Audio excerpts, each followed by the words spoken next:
loved Priscilla Presley. She was just so cool. She's really tiny. That's the first thing you gotta know. She was about this tall. Okay. So all those Naked Gun movies and everything, she's standing on chairs and she's standing on couches, and I think they do a little spoof here and there where they've got her in heels about that high, because she's next to this actor that's just so tall, and I imagine she would have just about come up to his chest or his stomach in real life. But I met her the first time when she came into AOLA, which is the Advanced Organization of the Church of Scientology in Los Angeles, and they deliver the upper levels of Scientology, the OT levels, okay? And Priscilla walked in the door, and I didn't know who she was. And I was standing a good 40 feet from her, and I just turned, and everybody just turned. And this tiny little woman had so much presence that you just go, who is that? She was only dressed in jeans. She didn't have a bunch of makeup. I mean, there was nothing to indicate there was anything special about this woman. I'm like, who is that? Who is that? That's Priscilla Presley. So I'm like, oh, that's cool. And then you're like, you don't want to like, oh, can I have your autograph? Or you're not allowed to do anything like that. So you just treat them like they're just normal. Okay, this is normal. This happens every day. Sure. But it didn't. And Priscilla was there to see the ethics officer. Actually was at her request. She wasn't in any trouble. And we had an ethics officer, his name was Mike Housen. He was just the kindest, nicest man, and he was there for years. Redheaded man, his wife was Katie Housen. She was a darling too. She helped me a lot later in helping to take care of the kids. And Mike was, everybody knew who Mike Housen was because Mike could handle any ethics situation. And back then, ethics or chaplain was the only thing that were cheap in Scientology, other than the beginning courses. Ethics only cost $50 an hour. That's not bad. No, it's not bad, but you know, I think it was so cheap because when people got sent there, they usually didn't want to go. All right, but in this case, she had requested to go to the ethics officer, and the reason was because of a relationship that she was having with her manager. Now, the reason I know all this is because Mike Housen was my immediate junior. My post was Director of Inspections and Reports, and this being PAC being an old hospital, it wasn't 100% renovated at that time like it is now.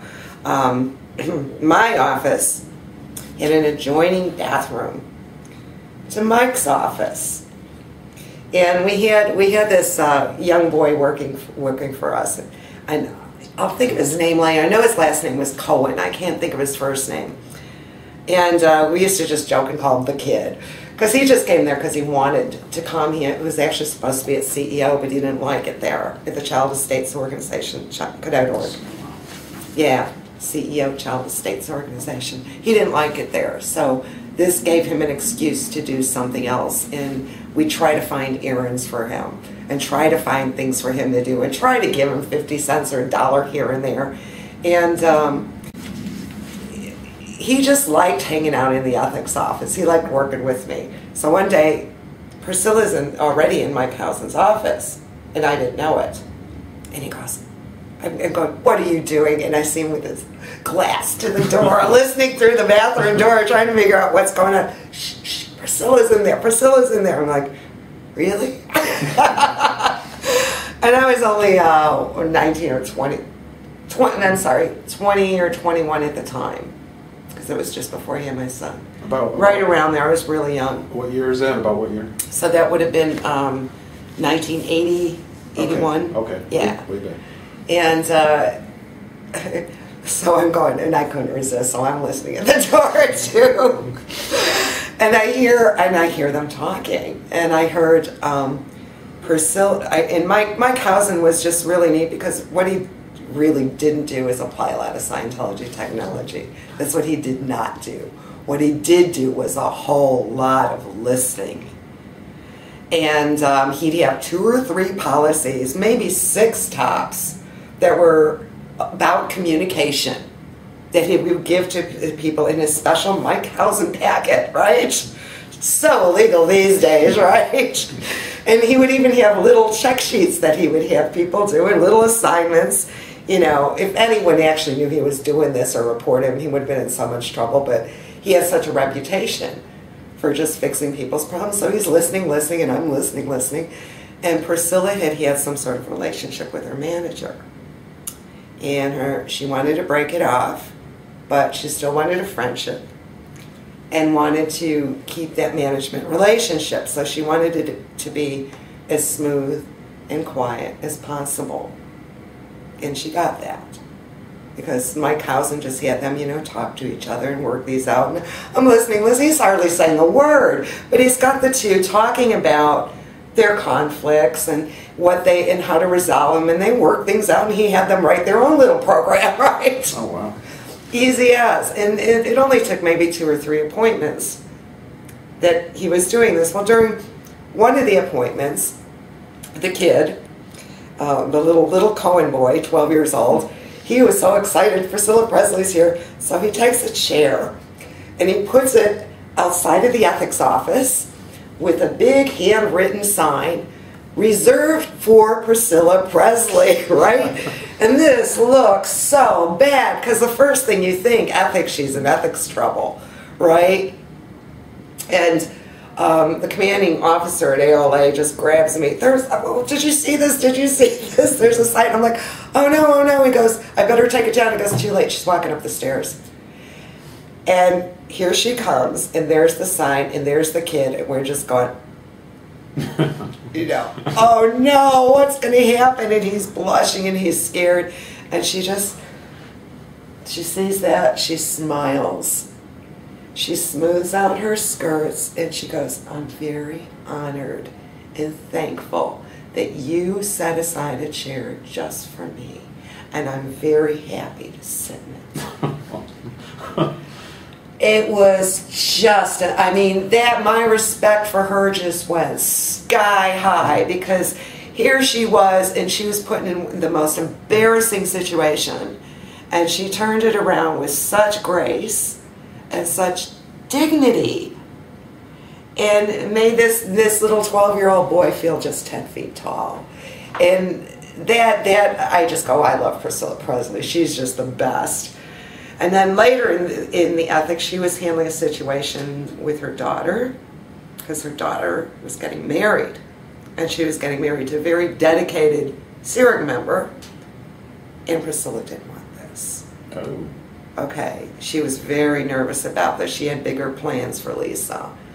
And she wasn't actually the dedicated Scientologist that she's been made out to be a bit in the media. Priscilla liked Mike Housen. She liked him as a mediator. She trusted him, and she had every reason to. She just wasn't that dedicated to Scientology. She wasn't going out giving press releases about Scientology. She wasn't going around, advertising that she was a Scientologist. So she had her uses for Scientology and for how it was at that time. Now, these days, you can't go into an organization and say, I want to see the public master at arms, the public ethics officer. You can't do that. Right. That's part of WISE.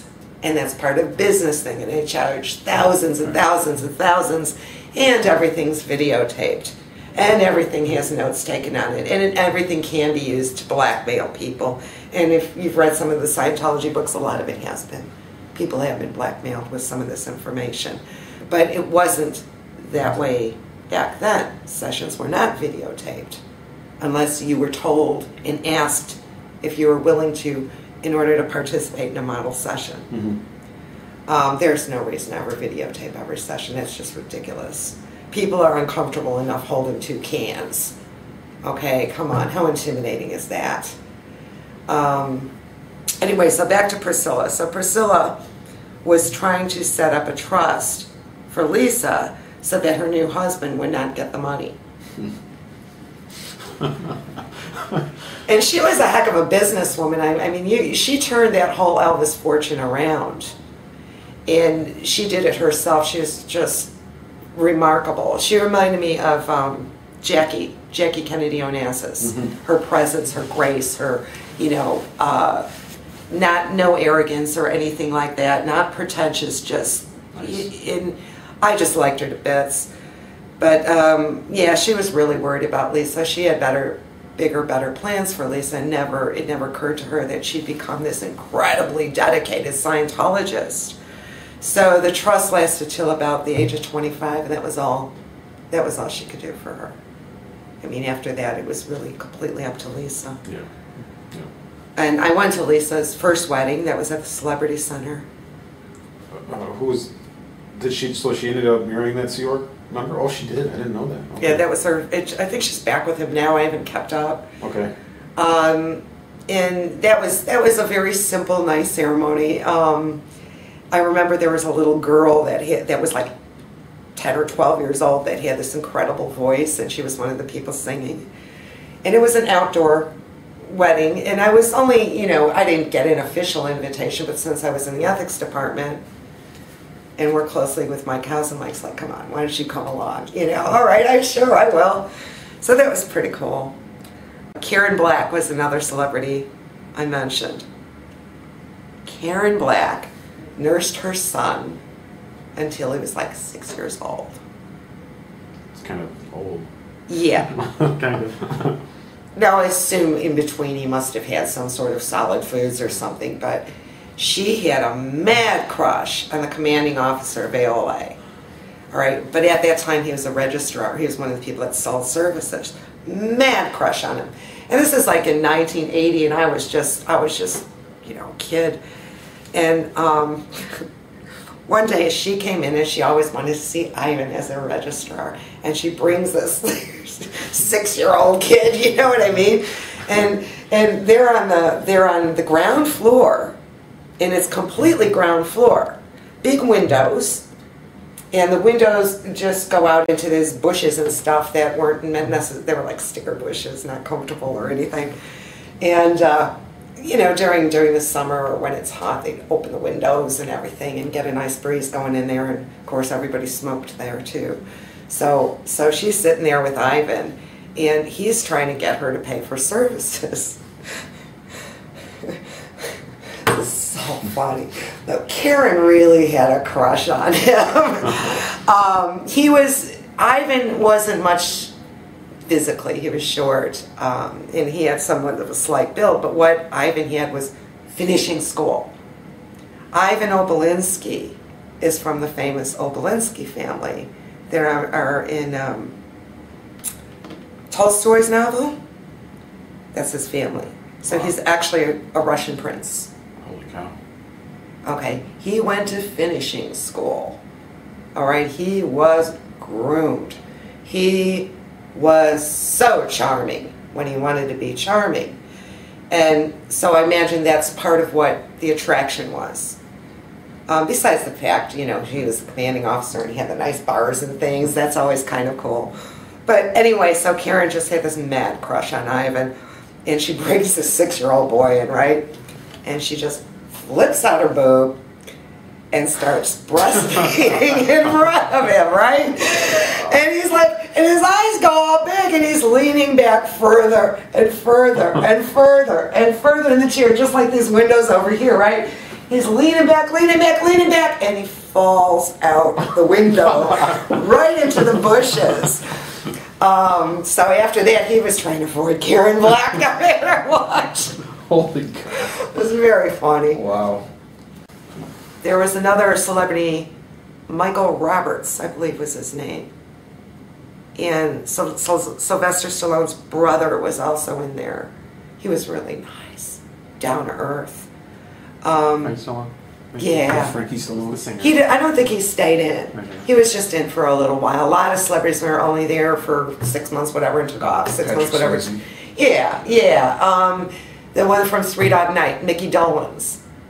I had a chat with him once. He was on the solo course, and we just talked about the Monkees, you know? Yeah. Being in the Monkees is like, oh, you remember that old band? And he was like, oh, all embarrassed, and we're singing it in the halls and stuff. This is all before Miscavige took over. Oh yeah, this is early 80s. Before when they still had the missions, which my impression was, back in those days, it was a lot looser, and the way you're describing it, a lot more fun, a lot more open. Well, AOLA was. Okay. Flag was another story. I never wanted to go there. I never went there. I never wanted to go there. AOLA was the second biggest moneymaker in Scientology. So what was the first? Was Flag? Flag's the first. Okay. It was the second biggest moneymaker. And it had an old reputation of taking good care of its staff. And that's why I ended up going there instead of Estates, because I was just starving in Estates, literally. And I was like, okay, well, if I got to choose an organization, I'll choose the one that looks like they'll take the best care of me.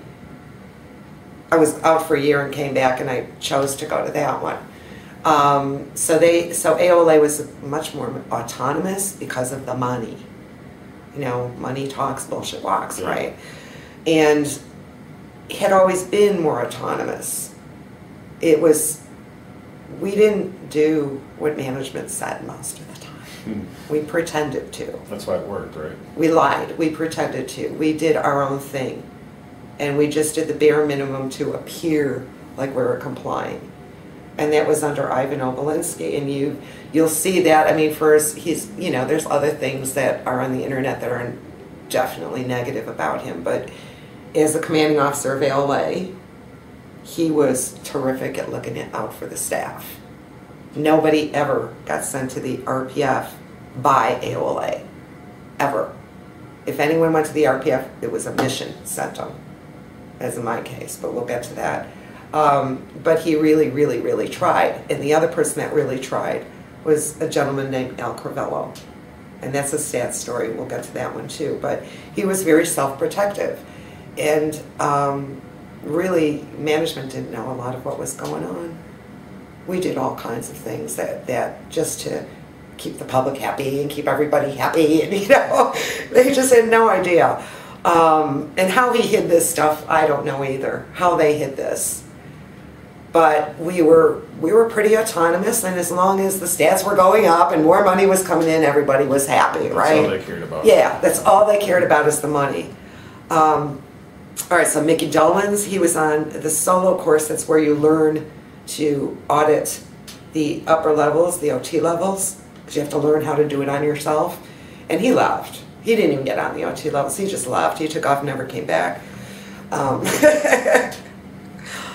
Good for him. Yeah, but there was, in that Michael Roberts was hilarious. He played a trick on me that was so funny.